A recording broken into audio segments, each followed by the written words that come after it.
Margaret. And this is Colleen. And we're the Cousins Weird.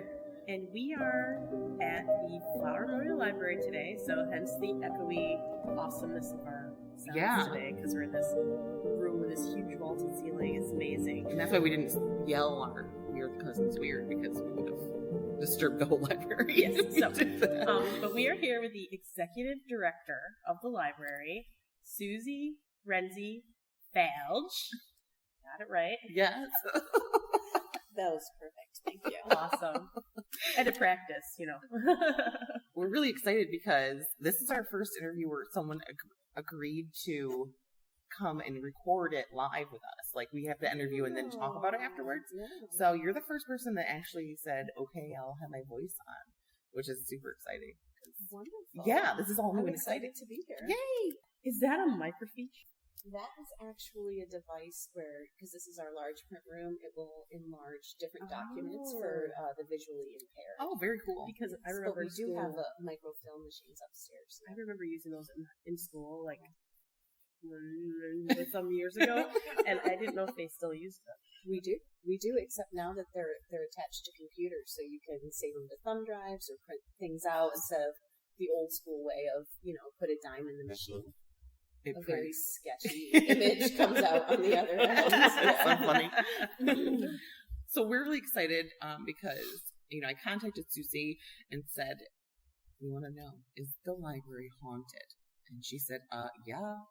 So we were like, can we do an interview about the hauntings? And she's super cool. And she's like, yes. And this is probably your day off. And you came in here for us to interview you. Of course. You're the best. Yes. Happy to be here. We love it. Happy to talk about our ghost stories.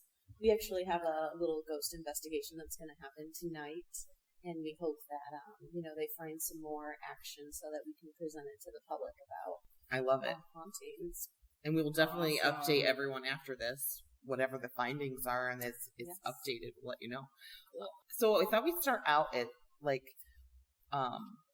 how long have you lived here, and what made you want to come here and work in the library and all that stuff. Sure. So I've actually worked here since I was 16, so that's 21 years of service in and out through college. And working here as a bookshelver kind of made me think that, hey, I want to go into library science. Just being in the building and learning from my coworkers at the time, they really encouraged me to do library science, and I did. And when I graduated college, I never thought I'd actually get a job working at Flower Library, but I was very lucky to come home and work where my heart has always been. So. That's awesome. Yeah. And you're a wonderful addition to the library. You've done great things here, so. I try to do good things for the community. And you're young, too. Yeah, so you'll be here for a long time, which is great. Yeah. The big 37 this year. So. Oh, yeah, you're young. So, maybe tell us a little bit of the history of the library. Oh, absolutely. Is this the ballroom? This is called the North Reading Room. And this was originally, just as you see it today, how there's books on the shelves, that's what this was. This was a part of the library.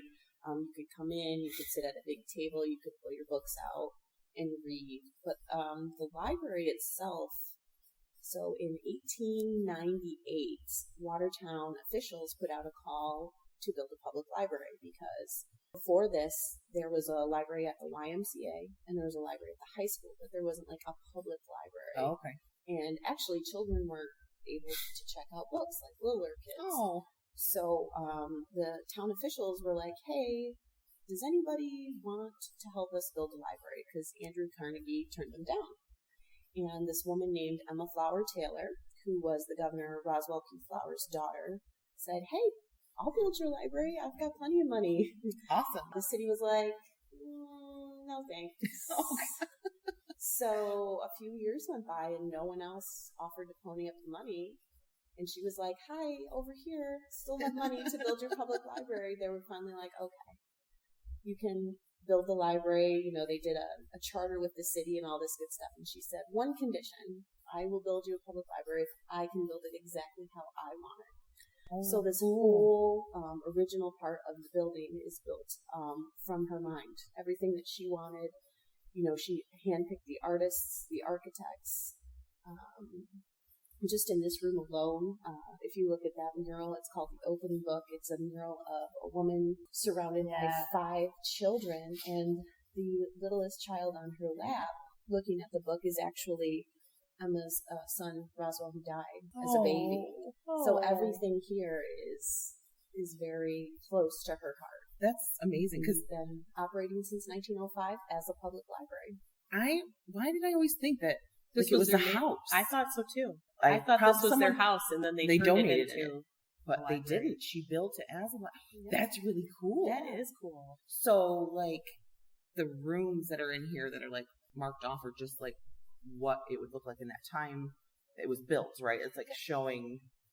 Those used to be what were called the women's and men's conversation rooms. So there was a conversation room for men, conversation room for women, never the two shall pass. Right. Over the years, people have donated different artifacts. This room kind of in front of us there, that actually has a lot of artifacts from the Roswell Flower house in it. Okay. As well as some other things. And then the other room on the opposite side has, we call it the Napoleon room. And it's all this stuff related to when the Bonapartes were in northern New York. Oh, Joseph Bonaparte actually came here to make a safe house for Napoleon. Really? So he could flee, and Napoleon never actually made it over here, but Joseph was here for a while. That's cool. We did an episode on Napoleon and did not know that. Napoleon and things that happened to Napoleon after he died. Ooh. More to do with Napoleon's little Napoleon. His little corporal. His little corporal is what we call him. Yeah. Yes. So when you walk into the library, like that big, like you use the front door, the big open section. I don't think you can use the front rotunda. door. You can. It's open during the summer months. We do have to close it in inclement weather just because marble is very slippery. Slippery, yeah. And we can't put salt or anything on it. So wintertime we shut it down. But all summer long it's open. That's awesome. That is awesome. The Rotunda. Yeah, see, I don't say words right. Rotunda. Can you talk about that and how it's so cool? I love it. So Emma Flower Taylor was an interesting woman in herself. She was very into the idea of like mediums and astrology, and there was like a huge, after the Civil War, the spirituality movement became really big, and she was interested in that kind of stuff. Yeah. And she and some of her local friends, including Olive Paddock across the street, they used to do like seances and things like that. So cool. The main rotunda, when you walk in, you'll notice that she actually has all of the signs of the zodiac in the marble in bronze. Very cool. And that's kind of like a tribute to where she was spiritually. And then when you look up into our huge dome, she actually decided to do subjects in a library. So you'll see like romance, science, history, and then underneath that is another subcategory for the people who were very influential in those subjects. Like romance has Shakespeare and Molière. Oh, cool. I guess I never looked that closely at it. I've always like admired it, but not. Yeah, come in for an historic tour sometime, because I could talk to you about that all day. And then the dome is actually, so it's a mural, but the people in the dome are separate murals that were hand sewn in. What? So it's separate pieces of... Oh my God. Yeah. That's amazing. So what I'm looking at here with the tree. Those are more authors. More authors. Nice. Okay. Emerson. Okay. I see now. And same behind you there. And you'll notice knowledge is the one good. A blessed companion is a book. Reading maketh a full man. All of those are... Yeah. Those originally were like embedded. Is it? Yeah, it's gold. It's gold. Yeah. I'm talking away from the microphone. That's not helpful. The ceiling also has 676 hand-cast plaster rosettes, and they were made by one gentleman and his son, one by one, and put in the wall or put in the ceiling one by one. They're beautiful. I can't imagine trying to dust them. They haven't been dusted probably in about 25 years, but the dust probably falls down on its own. It's fine. So there's this big room that we're sitting in, and then there's another one on the other side. What's that room called? That's the South Reading Room. We're, very creative with our room naming, North and South Reading Room. The building's actually perfectly symmetrical, so The only thing different in that room is the artwork and the colors. And so instead of famous authors up high on their ceiling, they actually have book insignias, like printers' logos from some of the earliest folks who ever mass-produced the written word. Awesome. Can you imagine being in like the 1890s? You said this was when they started building this? 1901 is 1901. when they first started. And like the paddocks are across the street in their fancy house and like doing seance. How cool. Like Victorian era is my thing. Like County's jam. I'm obsessive about the late 1800s, early 1900s. I'm obsessed about it because the whole spirituality piece. Mm-hmm. We did an episode on the Winchester House, which is the coolest. The one seance room that she had in there, and how there's like some people say that she would call on the spirits to tell her what to do next in the house and stuff like that. So, like the fact that this, like the whole rotunda. Did I say that right? This sounds good.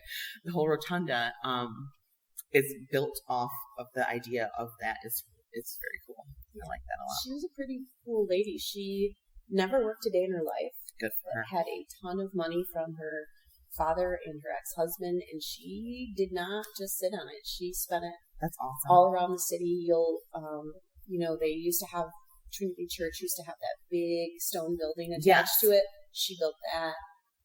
It's gone. Yeah, I know. So sad, but they went more new age instead of repairing. And, it is expensive to keep up historic buildings. Old buildings, for sure. This building is also interesting because she had architects who came in, the Condy Lambs. They were a husband and wife team, and that was almost unheard of back then. Yeah. Where a wife could be so involved in doing, and so she did all the mosaics, she did the stained glass, she did that portrait, and so women were very important, like women's rights, and she was a huge proponent of that back in the day as well. Suffragettes.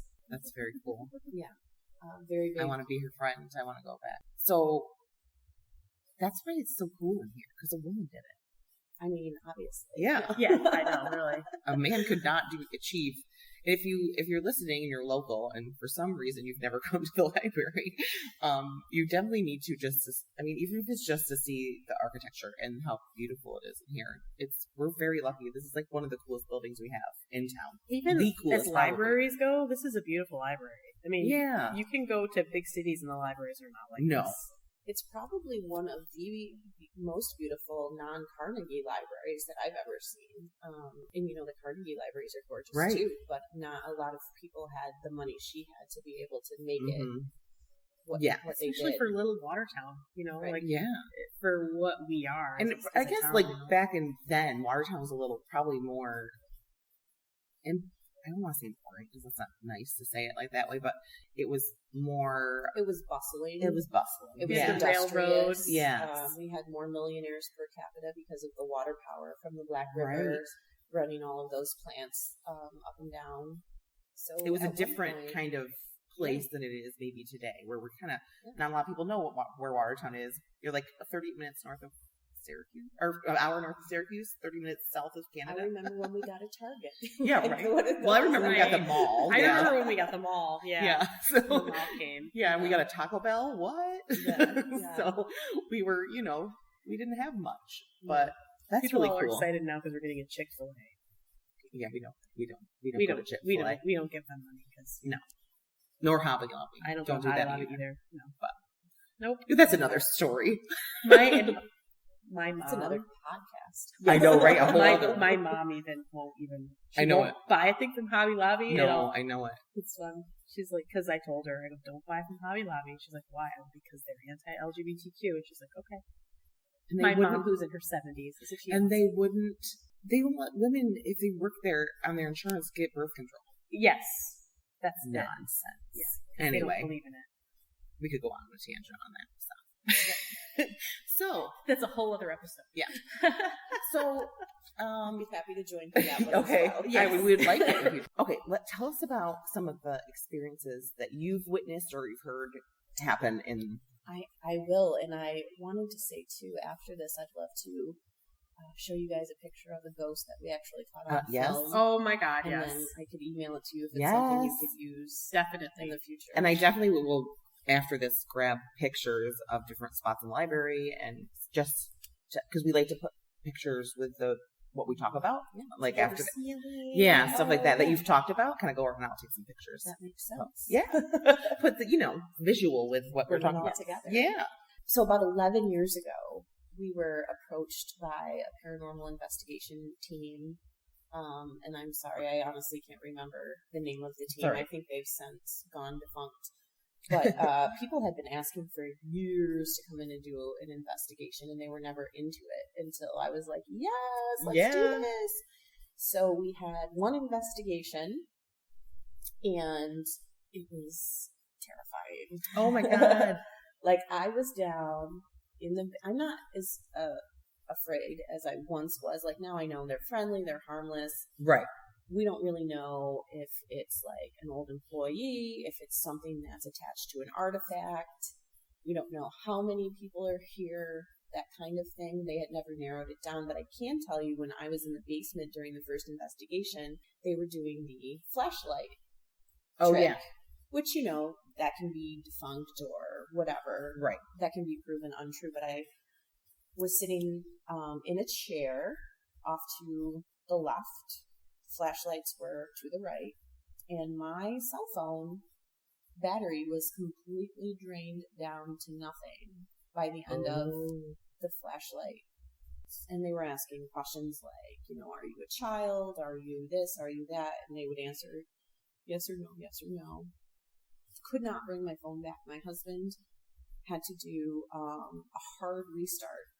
And when he did the hard restart on my phone, the weirdest part about this was it came back at the battery percentage it had when it died. Which is so weird. So weird. That's crazy. No, explain what the flashlight thing is, what they do. So for people that don't know. Oh, sure. So they take like a simple flashlight where you can like push like a push button flashlight where you turn it on. Click. Click. There you go. Be my brain for me. They loosen the back of that off a little bit so that a ghost, a spirit of whoever can easily manipulate the light to turn it on and off. Okay. And so you ask yes or no questions, and then if the light stays off, that's a no. If the light flashes, that's a yes. That's creepy. And so that's what they were doing with that. But they wanted to mess with your phone, not the flashlight was flashing here. Yes. So that was being done, but they also were after your cell phone. Yes. And so the other thing of note, they caught that spirit photo. Okay. And they were seen up in the mezzanine, and they were pointed down actually towards this room, coming into this room, and they snapped a picture of an apparition. And the thing is we had closed all of the blinds down. Like, there was no way natural light could get in. A lot of people are like, a shadow or that was light coming through, but there was no light coming through. So that was kind of interesting. They also did in our genealogy department upstairs, which I found interesting because that's part of the 1975 edition. Okay. But there are a lot of artifacts and historic documents in there. They actually did their spirit box in there. Oh. And made connection with something or someone. I wasn't in there for that one because we split up into teams, and they were asking questions and they were getting responses. Neat. Yeah. That's so cool. So I bet most of the ghostly activity that is in the library has come from the artifacts that are in the library. Most likely. So there was a house here. It was a boarding house, and they tore it down to build the library. So we never had a good answer on, is it someone from the previous house? Is it, we've had a lot of employees come and go and pass on, and you never know, like, did their spirit come here to rest? Right. If they loved it here, they could. That's true. Emma Flower might be here. She could be. It's a lot of her heart and soul went into this, so that makes sense. That I always say that even if you don't believe in ghosts or spirits, that you cannot deny that energy stays in a place, because even people that don't believe, you can feel something, right? You definitely, especially negative people, can really feel that negative. And I don't think that's here at all, because it doesn't feel negative at all in the library. It's not at all. But that energy of something possibly dramatic or exciting can live on in a place. You can tear the building down and the energy is going to stay put. So energy is never created or destroyed. Right, exactly. So it has to go somewhere. We also have Emma Flower Taylor's complete doll collection, antique doll collection. Scary I was gonna say. as fuck. Just saying. When you said antique dolls, I'm like, no. No, thank you. I'm good. And I was actually working downstairs and typing away, and one of the dolls fell down in the case. Nope. And I texted Andrea, my secretary, and I was like, I am going to need an adultier adult to come down here, because dolls are like my everyone has that one thing they can't handle. Yeah. Mine is creepy dolls. I can't do it. Cannot do it. Creepy dolls. It's weird though. Clowns. Creepy doll. I have this weird fascination, like a love-hate thing. Like I'm fascinated by them, but I also never would live with one in my home. No. No. I would say the same. I just got a cold chill thinking about the dolls down there. I'll show you. Yes. Some of them need real human hair. Because that's a very 1800s thing. Real, and especially if someone died, they like to take their hair and put it, like if children died, they take the hair from the child and make a funeral doll and put it in a little coffin and keep it in their home. No, thank you. No. Some of the weirder things too is we used to, in our backpack room, it's storage, but it actually used to be the main part of the library. You would go down some stairs right where a circulation desk is, and that was the stacks. Oh. And there was a door going to a storage room, and the director at the time had put her key in the door to unlock it and open it, and she went in the room, put her stuff away, came out, couldn't get her key out. Well, she had maintenance come over and get her key out. Was bent in half in the door. Wow. We just did an episode on the Mitzvah Hotel, which is in Vegas, and the ghosts there mess with keys and doors. So that's like a ghosty thing. Because remember, it kept not working, and they ended up having to replace the things, thinking it was like something malfunctioning, and it wasn't. It was just like the spirits were doing shit to the doors. And the door is gone now. They have completely removed it and replaced it with like a pull-back gate. Oh, okay. But I was back there putting books on the shelves one night, and out of nowhere, a blood-curdling scream. And I didn't pee my pants, but I almost did. I might have peed my pants. I was like shaking, called my husband on my cell phone. I was like, I just need you on the phone with me while I finish putting these books away, and then I'm getting that hell out of Dodge. Right. Oh my God. So it's not uncommon to hear a scream down there, or it's almost like someone's stuck in a loop. Just occasionally you hear a little scream. Maintenance has heard different things down there over the years. When I had a retired maintenance man tell me he was up in the mezzanine cleaning, and he just felt someone staring at him. And he would look around, nobody's there. But he could feel eyes on him. Margaret loves that. Nope. Bye. I'm out. Energy loops. That's a thing that happens. Like it keeps replaying over and over. When Winston Churchill was on the Queen Mary, the ship Queen Mary, and he had to make the decision to storm Normandy, maybe I don't know, one of those things. And it was very distraught for him, and they say that his spirit can be seen pacing, and you can smell the cigars and hear. And it's that time he didn't die then. It was that time of like great stress. It left so that loop keeps going on and on of him pacing and thinking and knowing all these men are going to die, and it was kind of on him. So fascinating. Yeah, we smell cigar smoke all the time upstairs. Oh yeah. And to the point where we have multiple times had security or ourselves go out and look to be like, is someone smoking in here? Yeah, right. Oh no, it's just the that ghost. It's just the smell of. And then my coworker today came into my office and she said, let me know how it goes tonight, but don't scare me. We have some coworkers who are more susceptible or welcome, and that's totally awesome. And she was like, but I want you to let them know that the cross stitch on my desk keeps being moved around, and security says no one's down there touching it. Like, it's not a patron touching it; it just keeps being moved around. And I'm thinking to myself, well, cross stitch. If it's in someone from a different time period, maybe they're right like, up their how alley. Can I do this? Yeah, I want to do this. Yeah, I like this. It needs to be here. Yeah. Well, they're probably trying to work on it, but haven't figured out how to pick it up yet. Exactly. That's so cool. Funny thing you said about calling your husband. Where I work, and the building I work in, I don't think it used to be a house or anything, but there are times, especially if I'm in there by myself, and it's later, and I'm the only one there, and I have this fear of like somebody coming in while I'm in the back or in my room and the door's shut. If I'm the only one there and the front door's open, anybody can come in. Right. You know? So I have this like in the back of my head this fear of like somebody coming in and attacking me. But like I was in there one night and I'm doing laundry and I'm like, because when you're an esthetician, it's like you non-stop major in aesthetics and you minor in laundry because that's towels and sheets all day long. I heard a noise and I'm like, it's just my imagination. And then I heard a thump and a noise and I freaked out and I called my husband. I had him on speakerphone. He's like, what's going on? And I go, I just heard a noise and I just want to make sure you're on the phone in case somebody murders me. You'll be there and you'll be able to call the police.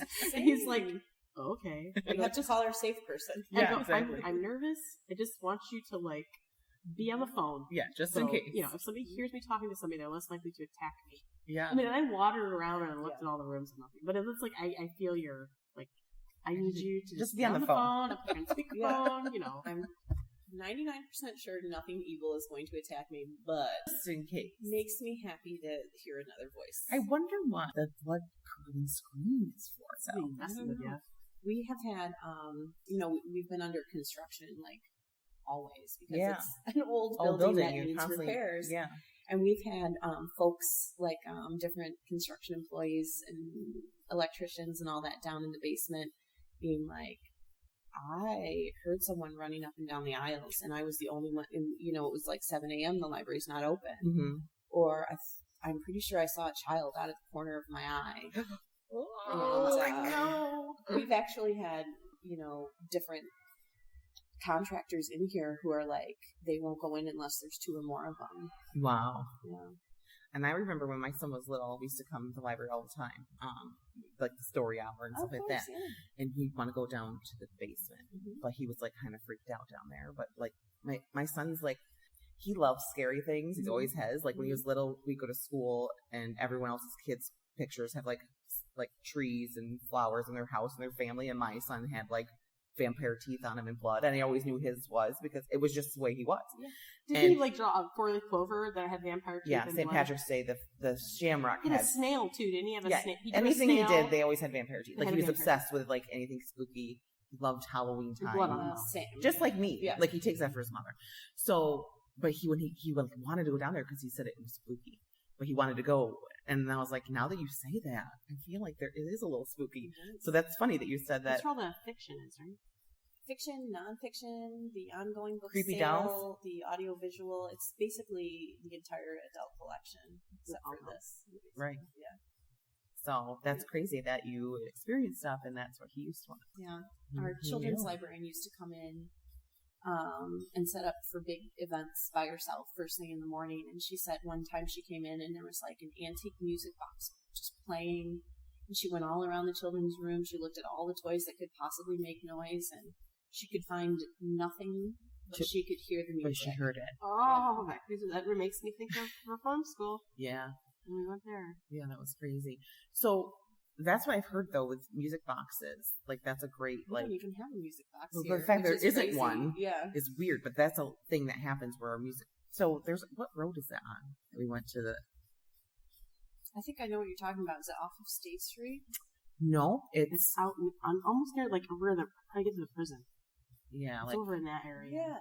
Dry Hill area. Yes, the old boys' home. It used to be Fredo. So you've heard of it too. It's like trying to find any information, like historical, is really hard. Like I want to find like actual, because the stories we know about it are all like told folklore. Yeah, it's all from like urban legends. The priest that was there that abused the kids. That's like a high school urban legend.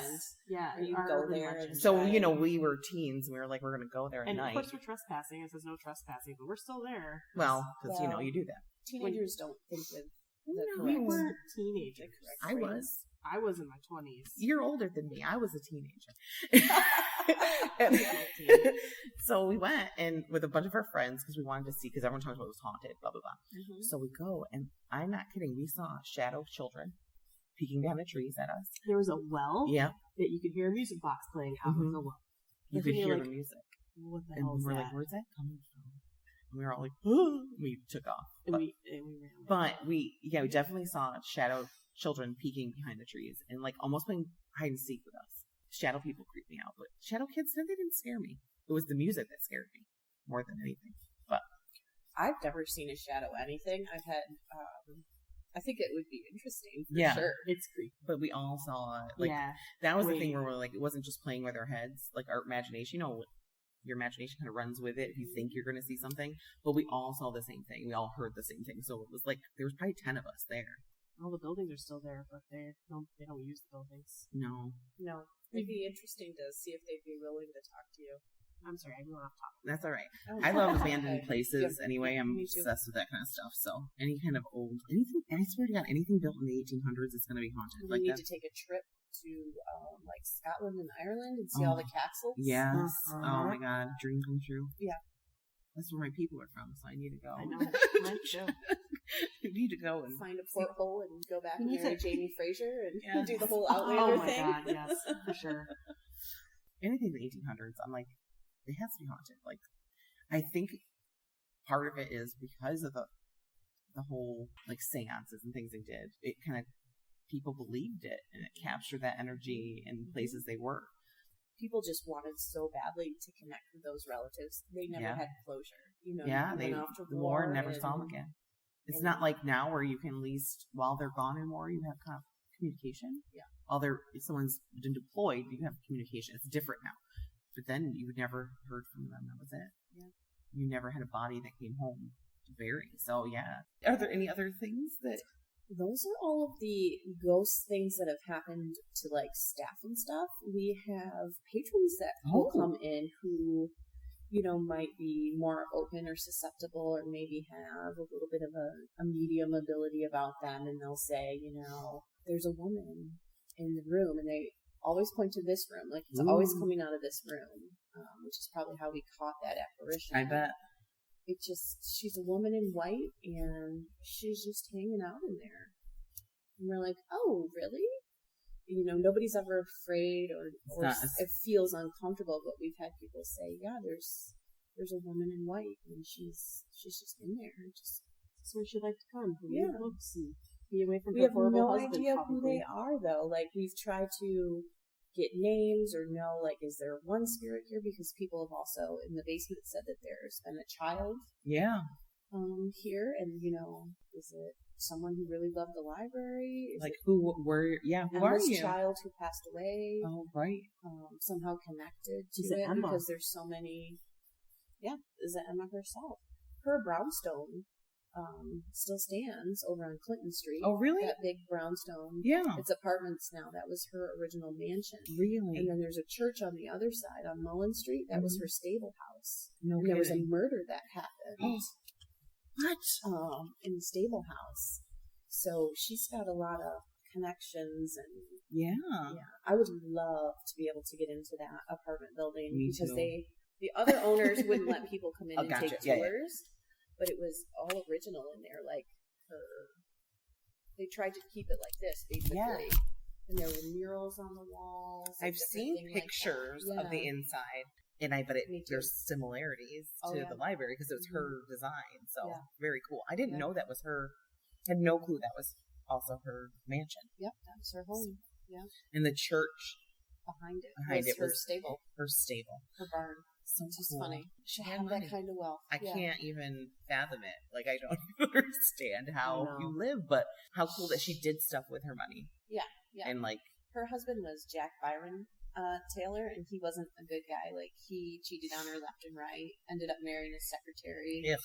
But he helped bring electricity and stuff like that to the city. So he did something, like, created his own power company. Wow. Yeah, there's money merged there. Power companies together, and so I'm gonna assume she got a pretty nice divorce settlement. I would think so. Plus her original, inheritance and all that good stuff. There are still surviving members of the Taylor family. Once in a while they'll pop in, but I think they all live in Maine. Okay, so they don't live locally at all anymore. No. But that's cool to say, like, this is my family's namesake. Like, this is their legacy. And all these years, hundreds of years, not hundreds, but 820 years later, their family's legacy is still standing and well used and cared for. And is for its original purpose. Because they did a lot of, urban revitalization in Watertown, especially in the 50s. So we lost a lot of that history in those historic buildings. Like, imagine if we still had the Avon Theater. Imagine if the original Woodruff had been refurbished. That was my ancestors of the Woodruff building. Right. And just like in our downtown back when I was a kid was nothing. No. Nothing. And now the fact that we put so much, so many more businesses downtown, it makes me so happy to see the downtown thriving because I don't think any community can do well without a good downtown. That urban sprawl is the worst thing you can do. And just to like name drop some awesome businesses down there. I mean, I love Europe Cakes and Monica. Mm-hmm. She's in the Paddock. The Paddock was just sold, and I feel like lobster tails are things I dream about. Oh. They're so good. The cream, that almond cream inside the lobster tail. Oh my god! I know. Monica, if you're listening, we love your pastries. Yes, we do. They're so good. So they just sold the Paddock. I did not see Jake Johnson just bought the Paddock arcade, and I'm hoping that, maybe New Blood, they'll really start to, because it needs some work. It does. Those upstairs. It's the oldest mini mall in America. Yeah, oldest enclosed mall. Yeah, enclosed. It's not the oldest, but it's been running the longest. Yes. The longest running. The longest continually open. Yeah. Which is a really cool building. Absolutely. There's Vito's, there's Holy Smokes down there now. NBC is down there with that cool, like real billboard. Basically. Oh, yeah. The live billboards or whatever they're called. And then there's still the historic church on the corner that's been there which forever. Which is beautiful. They've got a lot of great. They've got the yoga studio. It's really coming along, basically. Yeah, and all those restaurants down there. Parties, and the block parties. Oh, yeah. Good beer if you're into that. I think we've really built up our community, and if we can utilize the river more and get more kayaking, because it's like the best river to kayak on in the United States. It really is amazing. If you're a whitewater person, it's awesome. If we could harness that more and not be so afraid of it and do it in a safe way, I think this place could be booming. Like, not just surviving off Fort Drum, but we could boom on our own because we'll bring people to our area. That's just my take on the thing. No, I agree. There was some people who did try and do that when I was in high school. They tried really, really hard to make that a thing, and they would have regular, like yearly competitions or something. Down by Huntington Street. He bought that land, and he had like a bandstand put up, and you could have camping and stuff. And there were little cabins down there that you could stay in, and they tried really hard. He was doing great things in the city. No. When was this? This was probably the early 2000s. Yeah. Play to our strengths. Watertown. Play to our strengths. If you think of any, I could just go on and on about what we could do to make it better. But no one's listening to me because I'm not really saying it to the right people, probably. Because they're not listening. Busy fighting with each other. Over things that, Anyway, that rabbit hole. Yeah. But the other cool thing about our downtown is actually all the tunnels underneath it. Yes. For all of the bootleggers. Right. And when I used to be the Black River Valley Club, and we were members, and my very good friend was their events coordinator for a while. And so, by the way, that building, incredibly haunted. I did the Northern New York Community Foundation. Yes, I did. I was in, it was Dearly Departed, the play was. So for Little Theater, I did that. And yes, totally haunted. Yeah. Totally. When you go upstairs in there, creepy. Yeah. They have in their basement part of the tunnel. Like where really? They were, because they were an exclusive men's club, the Black River Valley Club. You better believe they were getting booze in there. Yeah. And so there's a doorway that goes into other tunnels underground. I think it's been since sealed off, I'm sure. And I'm sure the Community Foundation does not want us in there. But when it was the Black River Valley Club, it was so cool because they had their own bowling alley down there and locker rooms. Hi, Freaky Friends. It's Colleen here. So our recording just cut off. And during the whole recording process, when I'm going back through to listen during editing, there definitely is a ton of interference throughout. And then our batteries on our microphones drained really fast during, and we lost complete power to our microphones, which is very weird because she had talked about her batteries draining on her phone during that paranormal investigation. So there's bits of our interview that I had to take out because they just weren't usable. So unfortunately, it cut off there where you last heard Suzie talking. I don't know what happened to that last section. It was saved. It was part of everything else. It just is gone. I'm not saying ghosts interfered, but I'm not saying they didn't. And the sounds I heard throughout were very suspicious. I just want to say that. But I really want to thank Suzie because we did during the recording, but again, that's missing, for taking her time to talk with us, to share the history and the hauntings of the Flower Memorial Library, and talking about Watertown with us and some of the other things she knew. Suzie's amazing, and the Flower Memorial Library is a wonderful part of our community. There's so many awesome events, so be sure to check out their stuff for teens, kids, adults, going on all year long. So make sure you're following them on Facebook. And, go to the library. Get a card. Anyone can get a card. Babies can get cards to go to the library. So make use of that awesome resource in our community. But make sure you're saving the date because the library and the Cousins Weird will be at AnchorCon August 20th and 21st. The Cousins Weird. We are doing our live recording August 20th at 3 p.m. And then you want to make sure you're following us also on Facebook and Instagram. The link to get tickets for AnchorCon are there. And you'll always get to see cool pictures from this episode and other episodes. We always post pictures afterwards to kind of put a visual to what we are talking about. If you have any ideas of things you would like us to cover, send us an email to thecousinsweird@gmail.com. And if you want to support our podcast, there are several ways to do so, but one is through patreon.com/thecousinsweird, where you can become a freaky friend. You get a free sticker and bonus episodes, and then you can be a terrible trender for $5 a month, and you get a bonus episode, free sticker, yearly gift, ad-free episodes, and a monthly chat with other patrons and ourselves. So our first bonus episode is up there, so you want to go and become a patron so you can check that out. We're going to try to do bonus episodes based around extensions from things we've already done. So if you want to hear those, you got to be a Patreon. But the best way as always, to support our podcast is to share us on your social media. Tell your friends, because if they are your friend, they're probably weird like us.